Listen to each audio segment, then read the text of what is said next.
Alors qu'en est-il de cette Kaaba pré-islamique? C'est donc dans ce sanctuaire le plus important qui joue un rôle essentiel. À l'intérieur de la Kaaba, il y a une roche noire, sans doute une météorite, puisqu'on est dans la religion de la litholatrie, de l'adoration, lithos en grec, hein. Lithos, pierre. Donc on avait sans doute une météorite et qui était considérée comme spécialement digne de recevoir la vénération et les sacrifices. Elle était enchâssée dans l'angle oriental d'une construction en pierre. Et elle était recouverte, dès l'époque pré-islamique, d'une couverture, comme c'est le cas aujourd'hui. Cette roche s'appelle le coin, un petit coin. Le coin, en arabe, et elle marque le point de départ et d'arrivée des pèlerins qui font le tour du sanctuaire. Alors ce tour est sacré déjà, donc avant Mohammed, et ce tour s'appelle le tawaf.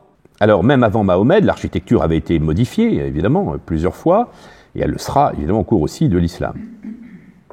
Et là, les prêtres faisaient leur service, offraient leur aide pour résoudre des problèmes complexes. Donc ce qui est intéressant, il n'y avait pas de statue d'un dieu, mais les recherches montrent que c'était vraiment la vénération de la météorite noire.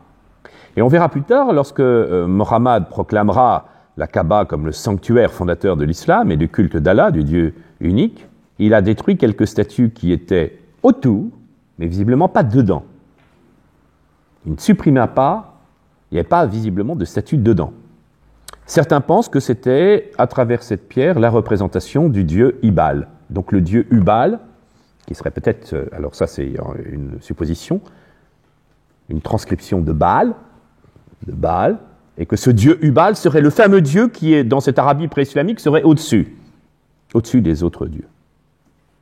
En tout cas, le dieu suprême dans cette Arabie islamique était considéré comme le seigneur de la Kaaba. Donc, c'est attesté, vous voyez, cette existence, ce pèlerinage. Ce qui est intéressant, c'est que la théologie musulmane, qui part du principe que la Kaaba serait bien le sanctuaire fondateur de l'islam, eh bien, ça ne semble pas gêner les musulmans, le fait que c'était le grand sanctuaire païen avec une liturgie assez semblable. C'est-à-dire le fait de tourner autour en suivant certainement une influence perse, de suivre le mouvement des étoiles.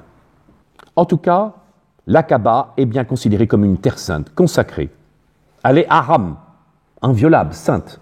Haram, le mot haram, sainte, est déjà présent dans cette Arabie islamique. Et ça serait sur cette terre déjà une sorte de trêve divine. Sur ce domaine sacré, mais aussi dans les environs, il était interdit de tuer un animal, de faire la guerre, d'agresser ou de tuer un être humain, de sorte que le voyage annuel jusqu'au lieu de pèlerinage pouvait se faire avec la garantie qu'il n'y aurait pas de risque d'affrontement guerrier ou d'agression. Et sur les lieux de pèlerinage, les fêtes étaient organisées et on faisait en revanche du commerce et on passait des contrats. Dans le culte pré-islamique de la Kaaba, il y avait un puits situé sur le territoire de la Kaaba qui jouait un rôle. On y jetait des présents. On verra que c'est encore aujourd'hui présent dans l'islam. On y jetait des présents. Il était surmonté de la statue du dieu Ubal, devant lequel on lançait les dés sacrés. Et les objets ainsi lancés, pour reconnaître la volonté de la divinité, étaient des flèches épointées qu'on interrogeait en posant des questions avec une alternative. Dois-je faire ceci ou cela? Donc un jeu de flèches, jeu de hasard, qui nous permettait de comprendre le destin de Dieu. Donc le prêtre ne se contentait pas de garder le sanctuaire, il cherchait aussi à obtenir des oracles de la divinité. Et donc le prêtre était aussi un voyant, et il était souvent issu d'une des familles hautement considérées. Ce qui était intéressant, c'est que les prêtres de la Kaaba transmettaient leur office de père en fils au sein de la famille. Chose importante aussi autour de cette Kaaba et de ce puits, c'était important pour des ablutions rituelles, requises avant la prière. Alors évidemment, on est dans le désert, on sue, on a du sable, on est sale. Il fait chaud, donc l'eau va être importante pour se présenter devant la divinité. Et donc déjà, il est important de faire ces ablutions. Se trouvait légèrement à l'est de l'angle sacré de la Kaaba. La pratique de faire 7 fois le tour de la Kaaba, le tawaf, comme je vous le disais, donc existait antérieurement à l'islam, et on touchait sans doute la pierre, bien sans doute, d'après les recherches qui ont été faites, en se déplaçant pour entrer en contact avec la puissance de bénédiction dispensée par la pierre, et bénéficier ainsi d'une bonne relation avec la divinité. Et alors, on se livrait à des marches entre les deux petites collines, As-Safa et Al-Marwa. As-Safa, qui entourait le sanctuaire, et Al-Marwa, c'était situé au nord de la Kaaba, et on faisait comme une course pour aller là-bas. Alors, autre pèlerinage pré-islamique, il n'y a pas que la Mecque, il y a pas mal... Lorsqu'une tribu venait rendre visite à quelque divinité locale, en son lieu de culte attiré, cette visite constituait en un pèlerinage effectué par plusieurs membres de la tribu, et ce pèlerinage comportait certains rites, donc tels que le fait de tourner autour de l'objet sacré, d'offrir un sacrifice. On connaît un pèlerinage datant d'avant l'islam et qui conduisait à Arafat, ça se fait toujours d'ailleurs aujourd'hui dans l'islam, mais à Arafat, à environ 25 km de la Mecque. Il s'effectuait à un moment très précis de l'année lunaire, au mois qu'on appelle aujourd'hui au mois islamique de Dhul Hijjah. Et alors, c'était donc un autre pèlerinage que celui de la Mecque. Il n'était pas lié au rite des 7 tours autour de la Kaaba. Mais c'est dans l'islam que les deux pèlerinages vont être liés. Alors, qu'est-ce qu'on faisait en allant... on faisait passer par des petites villes qui s'appelaient Mozdalifa et Mina, et à Muzdalifa, on passait la nuit à veiller, et puis à Mina, on sacrifiait des animaux, et on jetait une pierre sur chacun des 3 tas de cailloux. Donc il y a toujours ça dans l'islam. Aujourd'hui, c'est pour chasser Shaitan. Et là, on jetait une pierre sur chacun des 3 tas de cailloux. Aujourd'hui, c'est relié au pèlerinage de la Kaaba. Mais à l'époque, ça ne l'était pas. Mais ça existait. Donc, quel était le sens exact à l'époque? Après avoir sacrifié des animaux, jeter une pierre, est-ce que c'était un signe qu'on était passé là? Est-ce que c'était une demande de Dieu? Aujourd'hui, c'est devenu une sorte de rite d'exorcisme. Déjà à l'époque, dans cette Arabie islamique, pour marquer la fin de cet état, le pèlerin avait le droit de se couper les cheveux et de changer de vêtements.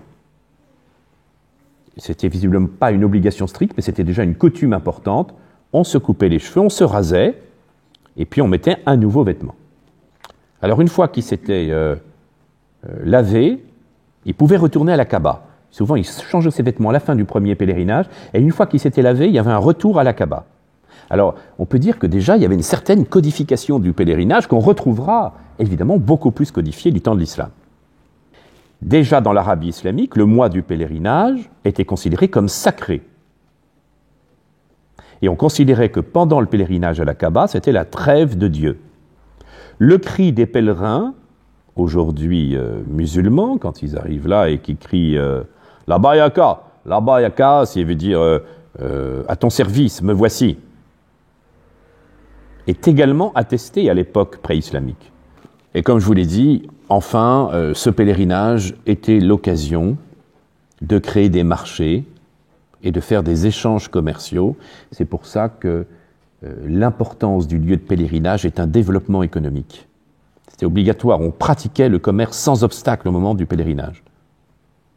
Et c'était le lieu même de l'armistice, de conclure les affaires. C'était le lieu de la vie sociale. L'importance des démons et des djinns. Alors les djinns étant des esprits créés qui peuvent être bons ou mauvais, qui sont souvent des génies, qui sont des intermédiaires. Dans l'islam, on y reviendra, on les trouve souvent dans les coins sombres, un peu sales, dans les égouts, dans les toilettes. Vous pouvez avoir un djinn qui ressort. On trouve ces esprits démons vraiment dans cette période pré-islamique. C'était un peu des nymphes ou des petits satyres du désert. Vous voyez des espèces de petits coquins dans le désert qui... une sorte d'esprit, de divinité impersonnelle. Alors ça sera vraiment, dans l'islam, beaucoup plus présents comme esprits et démons. Vous en avez une trace, et ça c'est très important, dans les contes des Mille et une nuits. Et vous avez vraiment l'influence de l'époque de toute cette culture orientale, de l'Arabie pré-islamique, de la Perse, sur le monde musulman. Et là, vous pouvez comprendre dans l'imaginaire religieux de l'importance de cette influence païenne sur l'islam. Dans les déclarations tardives du Coran, donc ils ont été créés par Dieu, je vous ai dit à partir du feu, en tout cas, dans l'islam, donc ils sont bien inférieurs aux hommes, et ils ont la possibilité de faire aussi bien le mal que le bien.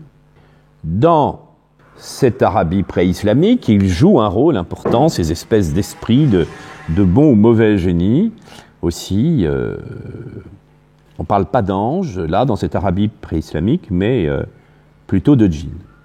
Dans l'Arabie pré-islamique, comme dans l'islam, ces djinns donc, peuvent vraiment agissent la nuit, donc ils sont actifs la nuit jusqu'au premier chant du coq. Et donc comme dans l'Arabie, comme dans l'islam, ils sont souvent présents dans des ruines, des cimetières, au pied de grands arbres. Et ils peuvent se présenter sous les traits d'un animal comme une chèvre, un chat noir, un canard, parfois un renard. Si les hommes font des souillures, les provoquent, s'ils vont, par exemple, se souiller dans des lieux comme ça, ça va provoquer les djinns. Et donc, dans l'Arabie pré-islamique aussi, certaines maladies, comme la paralysie ou les membres difformes, peuvent être liées à des djinns. Et là aussi, l'idée d'un exorcisme était déjà présente dans cette Arabie pré-islamique,